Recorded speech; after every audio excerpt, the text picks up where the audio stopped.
Hello, denizens of the internet. Your former network executive reaction to this year's Canadian Screen Awards. It's called the Screen Awards because it celebrates anything you can see on a screen here in Canada. Because we make so few movies and TV shows, it was decided to combine the movie and TV awards, which actually made sense. What didn't change is that over the years, we have made very few movies or TV shows that many Canadians wanted to see. And this year's Canadian Screen Awards continues to celebrate that tradition of complete lack of interest. And no better way to do it than create an award show that few Canadians will watch. And have it hosted by the out-of-work Canadian expat Samantha Bee, who is happy to come running home for a taxpayer-funded paycheck. To top it all off, the show, which really amounted to only a bunch of clips, pre-edited clips, contained a considerable contingent of quotable woke. If you watch my channel, you know my feelings about that. No one watches your show because of its inclusivity and diversity. They watch it because the story was good and they were entertained.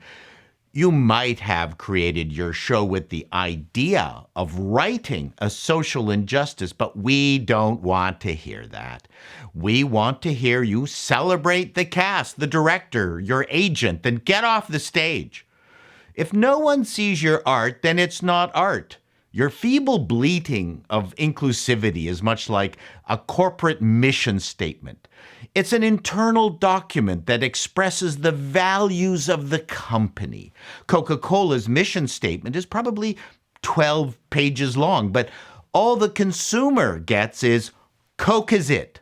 You creators need to get it through your heads that your intense feelings of inclusivity and representation is your internal mission statement. Your public statement needs to energize, engage, and promote your efforts. Because I'm assuming that you actually want people to see what you've made. And I've seen a lot of your work, and you should be proud. The best segments of the show featured Canadians who had made it big in Hollywood and lived there in splendor. Thank you, Canadian Screen Awards, for emphasizing the fact that if you want to make it, you have to go to the US of A. One big change from past award winners is how much better the TV shows and movies look. We are raising some damn fine DOPs. The acting is amazingly good. The directing is competent, but the writing is still... The English language content is insufferably earnest, and you can just feel the effort to try to make something regionally significant and hopeful. Along with talking about the weather, talking about the failings of Canada's entertainment industry is the next most popular subject, at least for those of us who have struggled to make a homegrown breakthrough, and I don't mean the bud from BC. English entertainment has to be earnest. First Nations, dour. The French-Canadian stuff can be crazy and entertaining. You can do a Dumb and Dumber in Quebec, but not over on this side of the Ottawa River.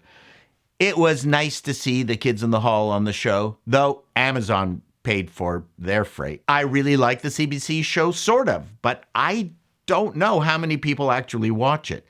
The CBC gets about $1.3 billion in taxpayer money each year, and it's watched by less than 3% of Canadians. Even if you're a CBC supporter, that's not sustainable. It is such a broken brand. I'm really happy for the award winners, honestly. But as we have learned, giving awards to projects no one has seen is what killed the Oscars. Award shows work when the audience has actually seen the shows and are rooting for their favorite to win. It was great to see how happy you all were receiving your awards. You worked hard, but for all intents and purposes, up here, it's more of a participation award. And the woke stuff, has to go. I'm pretty sure Jack Warner, one of the Warner brothers who was Canadian, wasn't very woke. Louis B. Mayer, who co-founded MGM, was born in New Brunswick, and I know he wasn't woke. Max Sennett, the king of silent comedy, was born in Danville, Quebec. Probably not very woke. Mary Pickford, who co-founded United Artists, was from Toronto. I'm sure she could have answered, "What is a woman?" There would be no Hollywood without Canadians. Perhaps I need to apologize. We are seeing popular TV shows and movies from Korea, Germany, Israel, Norway, and Iran. Transplant made it across the border, but that was a CTV show, not CBC. But few of us in the past could solve this puzzle. So, you know what? Go for it. I've changed my mind.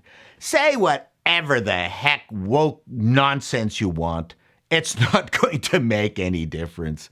Why chase Hollywood when there are so many more horrible things left to chronicle in this wretched country we call Canada? Take some solace in knowing that while no one saw your production, you were able to traverse the multitude of government funding agencies, filled out hundreds of forms, checked all the right diversity boxes, gone through the gauntlet of interviews with bureaucrats whose only interest was to get a good seat at one of those Spark Street restaurants.